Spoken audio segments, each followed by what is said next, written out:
In this lesson, I am going to show you how to extend the song to make it as long as you want it in your project. So right here on my timeline, I have these two clips.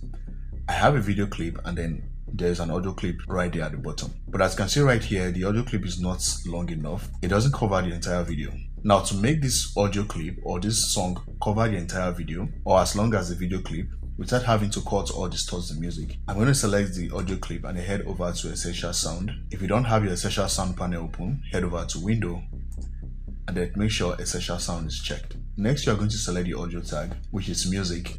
Click on that, and then within the dialog, you are going to check duration. When duration is activated, right here within method, you have remix and stretch. In this case, we are going for remix. And then next, you are going to head over to target duration, and then you are going to increase the target duration value till the song is as long as you want it to be. Now, when you look closely at the audio, you'll see the places where Premiere Pro cut and stitched back the audio. If you find this video helpful, be sure to give it a like and subscribe to the channel. Thank you.